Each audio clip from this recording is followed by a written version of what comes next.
Hello food lovers, welcome to our channel. నేను మీ రాణి ఇరంశెట్టి. Friends, ఈరోజు recipe వచ్చేసి చిన్న పునుకులు. వీటిని బ్రేక్ఫాస్ట్ టైంలో చేసుకోవచ్చు, ఈవినింగ్ టీ టైంలో చేసుకోవచ్చు. ఎలా చేసినా కూడా మనం బండి మీద తెచ్చుకుని బజార్లో తెచ్చుకునే పునుకుల కన్నా కూడా చాలా మృదువుగా, టేస్టీగా, హెల్దీగా చేసుకోవచ్చండి. ఆ ప్రాసెస్ అంతా చూద్దాం. వీడియోని ఫస్ట్ నుంచి లాస్ట్ వరకు చూడండి. 1 కప్పు పొడి బియ్యం పిండి, 1 కప్పు గోధుమ పిండితో చాలా హెల్దీగా, టేస్టీగా చేసుకోవచ్చండి. సింపుల్ ప్రాసెస్ తో మనం బజార్ నుంచి తెచ్చుకోవాల్సిన అవసరం లేకుండా అంతకంటే కూడా కమ్మగా ఈ పునుకులు అనేవి చేసి పిల్లలకి సర్వ్ చేయొచ్చు. వీడియోని స్కిప్ చేయకుండా లాస్ట్ వరకు చూడండి. ఇంకా ప్రాసెస్ స్టార్ట్ చేద్దాం. ఒక గిన్నెను తీసుకోండి. ఇలా మిక్సింగ్ బౌల్ తీసుకుని దానిలోకి 1 కప్పు నిండా పొడి బియ్యం పిండి వేసుకోండి. అలాగే అదే కప్పు నిండా గోధుమ పిండి తీసుకోండి. మీరు ఏ బౌల్తో బియ్యం పిండి తీసుకుంటే అదే బౌల్తో గోధుమ పిండి కూడా సమానంగా తీసుకోండి. అలాగే 3 టేబుల్ స్పూన్లు ఉప్మా రవ్వ తీసుకోండి. సూజీ రవ్వ అంటాం కదా, ఆ రవ్వ తీసుకోండి. ఇవి 3 కూడా కలిసేంత వరకు గరిటెతో బాగా కలపండి.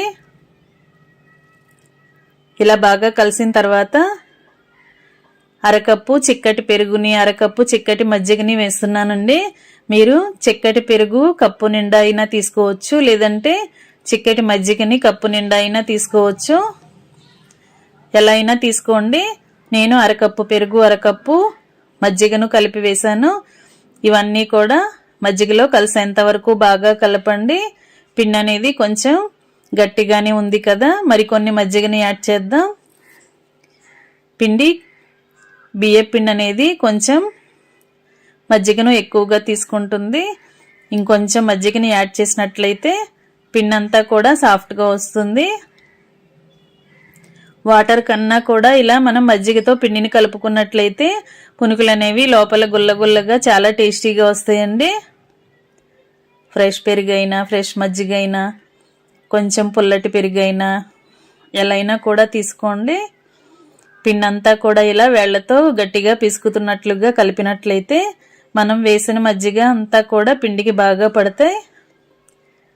మొత్తం అంతా కలిపిన తర్వాత ఇలా గరిటెతో కరెక్ట్గా సర్దుకుని గిన్నెకు మూత పెట్టుకోండి. 1 గంట పాటు పక్కన పెట్టండి. గంట నానిన తర్వాత నెక్స్ట్ ప్రాసెస్ అనేది చేద్దాం.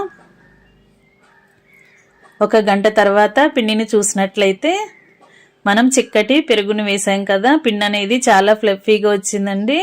ఇలా పొంగుతున్నట్లుగా చాలా గుల్లగుల్లగా వచ్చింది కదా. ఈ విధంగా వచ్చిన పిండిలో టేస్ట్కి సరిపడా సాల్ట్ వేసుకోండి. సన్నగా తరిగిన అల్లం ముక్కలు, పచ్చిమిర్చి ముక్కలు కూడా కొన్ని వేసుకోండి.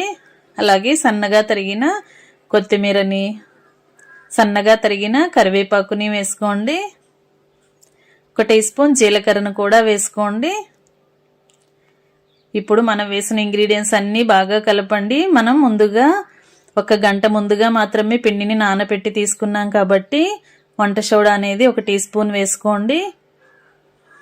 మనకి టైం అనేది ఉంటే కొంచెం ఎక్కువగా అయినా పిండిని నానబెట్టుకోవచ్చు అనుకుంటే వంట సోడాతో పని లేదండి. పిండి అనేది బాగా నాని ఉంటుంది.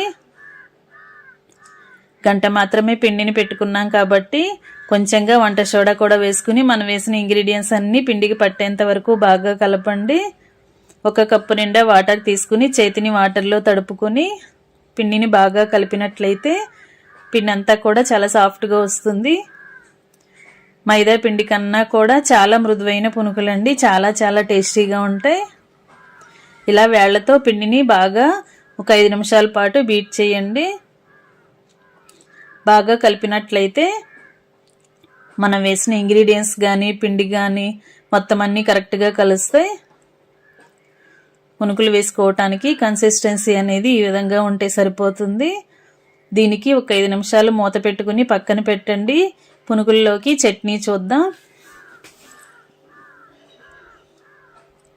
ఆయిల్లో ఫ్రై చేసుకున్న పచ్చిమిర్చి, పల్లీలు తీసుకోండి. కొబ్బరి ముక్కలు కొన్ని తీసుకోండి. అలాగే కొంచెంగా అల్లం ముక్కని, పుదీనా ఆకుల్ని ఆయిల్లో ఫ్రై చేసి తీసుకోండి. మిక్సీ జార్ తీసుకుని పచ్చిమిర్చిని, పల్లీలని వేసేసుకోండి. కొబ్బరి ముక్కలు కూడా వేసుకుని ఆయిల్లో ఫ్రై చేసుకున్న అల్లం ముక్కని, కొన్ని పుదీనా ఆకుల్ని వేసుకుని టేస్ట్కి సరిపడా సాల్ట్ని, కొంచెంగా చింతపండుని వేసుకోండి. వీటిని కొంచెం బరకగా గ్రైండ్ చేయండి. కొంచెం నలిగిన తర్వాత వాటర్ని యాడ్ చేయండి. తగినన్ని వాటర్ని పోసుకొని చట్నీని బాగా మెత్తగా గ్రైండ్ చేసుకోండి. ఈ విధంగా నలిగింది కదా, దీనికి పోపు పెట్టుకుందాం. ముందుగానే పోపుని ప్రిపేర్ చేసుకుని పెట్టుకున్నట్లయితే చట్నీ కంప్లీట్ అయిన తర్వాత వెంటనే పోపుని యాడ్ చేసుకోవచ్చండి. ఆయిల్లో ఫ్రై చేసుకున్న శనగపప్పు, మినపప్పు, ఆవాలు, జీలకర్ర, కొన్ని ఎండుమిర్చి ముక్కలు, కొన్ని కరివేపాకులు వేసుకుని పోపు అంతా కూడా చట్నీలో వేసేసుకోండి. చట్నీ కూడా రెడీ అయిపోయింది కదా. చట్నీని ఒకసారి టేస్ట్ చూసుకుని సాల్ట్ని అడ్జస్ట్ చేసుకోండి. ఇప్పుడు అన్ని ఇంగ్రీడియంట్స్ కలుపుకున్న పిండిని చూద్దాం. పిండి అంతా కూడా బాగా కలిసింది కదా. ఇంకా కుకింగ్ స్టార్ట్ చేద్దాం. స్టవ్ ఆన్ చేసుకుని కళాయి పెట్టుకుని డీప్ ఫ్రైకి సరిపడా ఆయిల్ పోసుకోండి.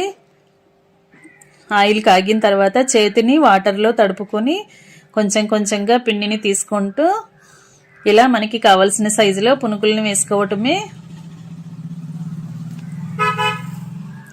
మనం పునుకులు వేస్తున్నప్పుడు ఫ్లేమ్ని మీడియంలో పెట్టుకుని వేసిన తర్వాత హై ఫ్లేమ్లో ఫ్రై చేసుకున్నట్లయితే వెంటనే కూడా చాలా ఈజీగా త్వరగా ఫ్రై అయిపోతాయండి.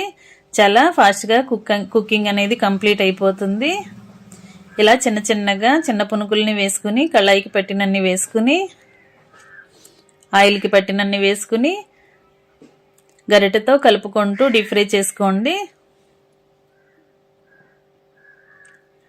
పిండి అనేది కరెక్ట్గా కలిపినట్లయితే చిన్న పునుకులు అనేవి బియ్యం పిండితో, గోధుమ పిండితో చేసినా కూడా చాలా పొంగుతూ సాఫ్ట్గా వస్తాయండి. లోపల గుల్లగుల్లగా, పైకి క్రిస్పీగా, చాలా టేస్టీగా ఉంటాయి. ఇలా ఆయిల్లో బాగా డీప్ ఫ్రై చేసిన తర్వాత ఆయిల్ నుండి తీసేసి ప్లేట్లోకి వేసేసుకోండి. ఇదే విధంగా మిగిలినవన్నీ కూడా డీప్ ఫ్రై చేసుకుని స్టవ్ ఆఫ్ చేసుకుని వేడి వేడి బియ్యం పిండి, గోధుమ పిండి పునుగుల్ని సర్వింగ్ ప్లేట్లోకి వేసుకుని ఫ్యామిలీకి సర్వ్ చేసుకోవటమే. ముందుగా చట్నీ చేసుకున్నాం కదా, అలాగే పునుకులు రెడీ అయ్యాయి. చట్నీ కూడా రెడీగానే ఉంది కదా. చట్నీ కూడా ప్లేట్లో సర్వ్ చేసుకుని సన్నగా కట్ చేసి పెట్టుకున్న ఉల్లిపాయ ముక్కల్ని కూడా వేసుకుని ఇంకా వేడివేడి పునుగుల్ని సర్వ్ చేసుకోవటమే. హెల్దీగా, టేస్టీగా కమ్మని చిట్టి పునుగులు రెడీ అయిపోయాయి. వీడియో నచ్చినట్లయితే లైక్ చేయండి. మీరు కూడా కుక్ చేసి మీకు కూడా ఎలా వచ్చాయో నాతో షేర్ చేసుకోండి. మరొక రెసిపీతో మళ్ళీ కలుద్దాం. Thanks for watching. నేను మీ రాణి ఎర్రంశెట్టి.